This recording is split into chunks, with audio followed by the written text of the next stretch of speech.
आप सभी का इस ऑनलाइन क्लास में स्वागत है। आज हम BSTC सेकेंड ईयर की पाठ्य पुस्तक बच्चे और सीखना के अंतर्गत हम पढ़ रहे हैं इकाई सेकंड का नाम है सीखना, बुद्धि और अभिप्रेरणा। तो हमने इसमें बुद्धि के सिद्धांतों के अंतर्गत हमने 3 सिद्धांत पढ़ लिए थे। द्विकारक सिद्धांत, फिर प्रतिचयन का सिद्धांत, खंड विश्लेषण का सिद्धांत हमने पढ़ा था। और उसमें एलन थर्स्टन के अनुसार उसने बुद्धि की जो योग्यता है वो 7 भागों में बांटा था, उसके बारे में पढ़ा था। उसका अगला जो चैप्टर है वो है हमारा बुद्धि संरचना का प्रतिमान, यानी जेपी गिलफर्ड के अनुसार ये त्रिआयामी सिद्धांत इसे बोलते हैं Gilford SOI theory of intelligence. मतलब बुद्धि का गिलफर्ड की जो बुद्धि संरचना है उसका पढ़ेंगे। इसे दूसरा नाम भी बोलते हैं बुद्धि का त्रिआयामी सिद्धांत, 3 डायमेंशनल थ्योरी, ये पढ़ते हैं। तो मैं इस डायग्राम के बारे में बताऊंगा। उससे पहले हम पढ़ते हैं कि जेपी गिलफर्ड ने ये त्रिआयामी बुद्धि का मतलब प्रयोग क्यों किया था।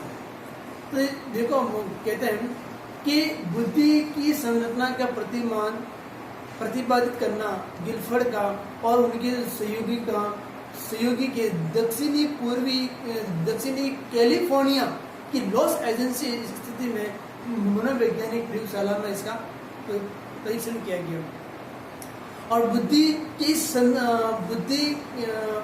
की संरचना के प्रतिमान का विचार करके अनेक परीक्षण तत्वों का आधार 1950 में सूत्रपात किया। इनका मतलब क्या, 1950 के अंदर इस बुद्धि का इन्होंने प्रयोग किया। और इसके आधार पर गिलफर्ड का मत था कि सर्वप्रथम बुद्धि को 3 भागों में विभाजित किया जा सकता है या किया, और फिर इन 3 खंडों को भी उपखंडों में विभाजित किया। इस प्रकार गिलफर्ड ने 120 खंडों के आधार पर, कितने खंडों आधार पर, 120 खंडों के आधार पर समूह में बुद्धि को स्वरूप स्पष्ट किया। मतलब जो हम देख रहे हैं ये बॉक्स बना हुआ है, ये 3 आयाम से बना है, इसे 3 आयाम बॉक्स कहते हैं। इस बॉक्स के अंदर जो खाने हैं वो 120 खंड है। कहने का मतलब हुआ है कि इस परिकल्पनाओं के आधार पर बुद्धि का प्रतिमान बौद्धिक पहलू का विशिष्टीकरण, संक्रिया, विषय वस्तु और उत्पाद के आधार पर बुद्धि के त्रिआयामी है। तो बुद्धि के त्रिआयामी कौन से हैं हम पढ़ेंगे। ये हमारा है संक्रिया, है, ठीक है। और यहाँ मैं लिखता हूँ 2 मिनट। संक्रिया जो है हमारी कितनी है, 5, 1, 2, 3, 4 और 5, ठीक है। उसी के आधार पर हमारा फिर आता है उत्पाद। तो उत्पाद कितने हमारे 6, कितने हैं 6। तो 1, 2, 3, 4, 5 और 6 संक्रिया। उत्पाद आता है विषय वस्तु, क्या आता है,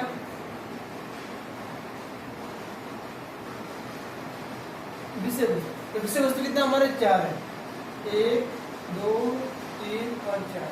इस प्रकार हमारा 5 × 6 × 4 बराबर 5 × 6 30 और 3 चौक 12, यानी 120 खंडों में इसने विभाजित किया। और इस आधार पर हम इस क्रिया के आधार पर, जैसे संक्रिया है, उत्पाद है और विषय वस्तु है, इनको कुल मिलाकर 120 खंडों में विभाजित किया। मगर हम इसके बारे में अगर आगे पढ़े कि संक्रिया 5 है तो संक्रिया के बारे में पढ़ेंगे कि क्या कौन से हैं। तो मैं बताता हूँ। तो ये संक्रिया जो 5 है, कितनी है, 5 है। संक्रिया के मैं नाम लिखता हूँ वहां ऊपर यहाँ पे। तो संक्रिया जो है हमारे 5 है। तो 5 कौन से नाम बता देता हूँ। इसके हमारे 5 नाम है। पहला है इसका संज्ञान, सेकंड नंबर है स्मृति या स्मरण, ठीक है।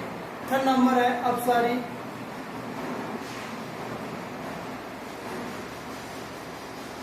चिंतन। 4th नंबर है अभिसारी, अभिसारी चिंतन, 1 2 3 4 और 5वां है हमारा लास्ट है, वो है मूल्यांकन। कौन सा है? मूल्यांकन। ये हमारे 5 संक्रिया के तत्व है और उनसे इसमें ज्ञान ने संज्ञान, स्मृति, अपसारी, अभिसारी और मूल्यांकन। अब देखिए संज्ञान का मतलब क्या होता है।